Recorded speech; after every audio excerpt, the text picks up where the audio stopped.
There's more life below the soil than above it. In fact, there are about 1 billion microorganisms living in a single teaspoon of healthy soil. These microorganisms, along with what is called as organic matter, make the soil a living, breathing one. A Japanese proverb goes, a bad farmer grows weeds, a mediocre farmer grows crops, and a good farmer grows soil. Hence, to become a good gardener, first you need to understand soil.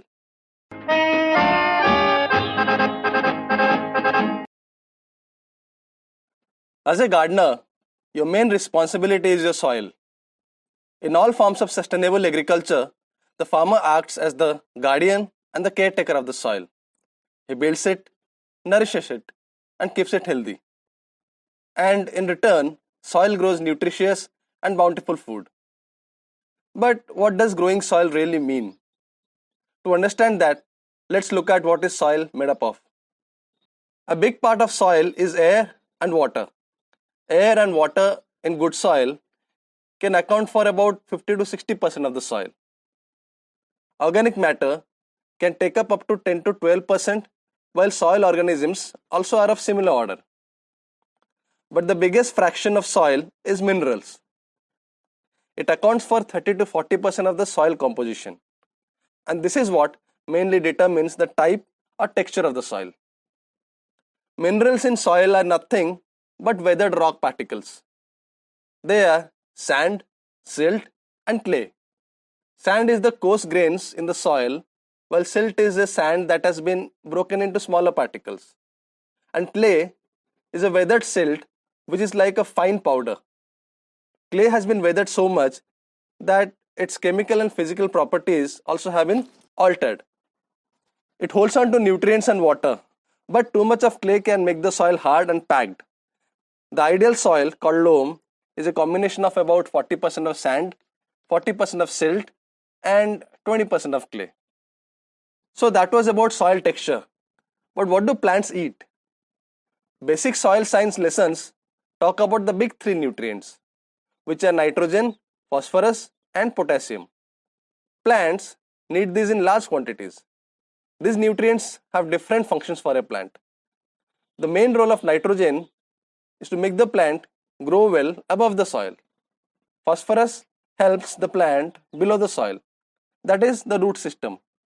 And potassium helps in nutrient uptake and water absorption, thus helping in overall growth of the plant. Some of the nutrients required in smaller quantities are calcium, magnesium, and sulfur.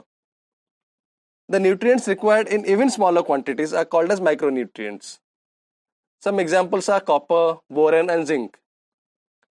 It probably is not very interesting to learn about the chemical names of what plants eat, but I'm sure what will be of interest to you is to learn about who prepares the food for them.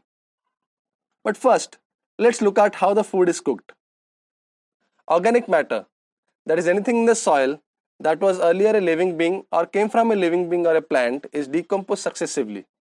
It is during this decomposition process plant food is released, and some of it is taken up by the plants.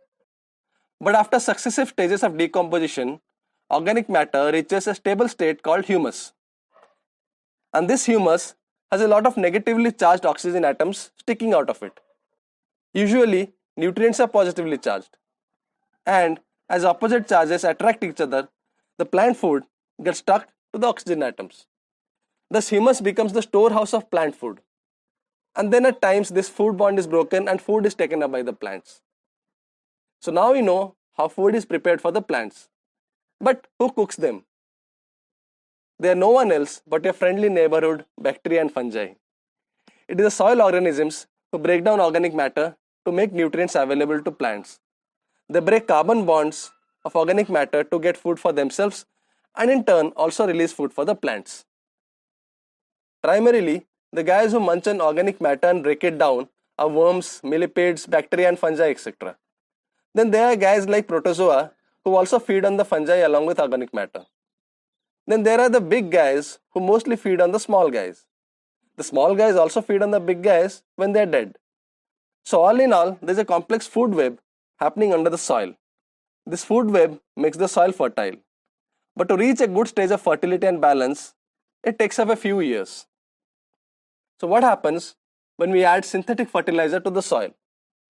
Synthetic fertilizer, which are basically your nitrogen, phosphorus and potassium, push off the food that is stored in humus and take up their place. Thus, instead of balanced food of different nutrients and micronutrients, humus now only has the big three. Plants get to eat a lot of food suddenly and grow very well. Microbes also get a lot of nitrogen to eat. But for every nitrogen, they have to balance their diet with a lot of carbon. So soil carbon starts to finish off very fast. And due to this, some bacteria that do not do very well in less carbon also start to disappear from the soil. And thus, a chain reaction starts, and ultimately all soil carbon is used up and all soil microbes disappear, leaving the bad ones behind. And these are the ones which cause disease to the plants. I just said that the soil carbon is over, which means there is no more humus also left in the soil finally. This is how synthetic fertilizer systematically destroys soil. On the other hand, organic matter ensures a diverse population of soil organisms, thus maintaining a good balance. No one is allowed to multiply unreasonably. We have already seen how organic matter makes the soil fertile. Oh wait, did I tell you that humus can also hold water about 3 times its weight? Thus it reduces water wastage and need for irrigation. In summary, organic matter is one of the most important things that makes agriculture sustainable. Let's have a look at the soil quality parameters that will tell you whether your soil is good or not so good. We know by now that the soil texture that we want is loamy. A sandy loam will also be fine for your garden. Next is organic matter content of the soil. It should be about 6 to 8%. pH value, which tells you about soil acidity, should be between 6 to 7, which is slightly acidic to neutral. The value of 7 is neutral. More than 7 means the soil is alkaline, while less than 7 means the soil is acidic. Electrical conductivity test or AC test is carried out to test the salt content of the soil.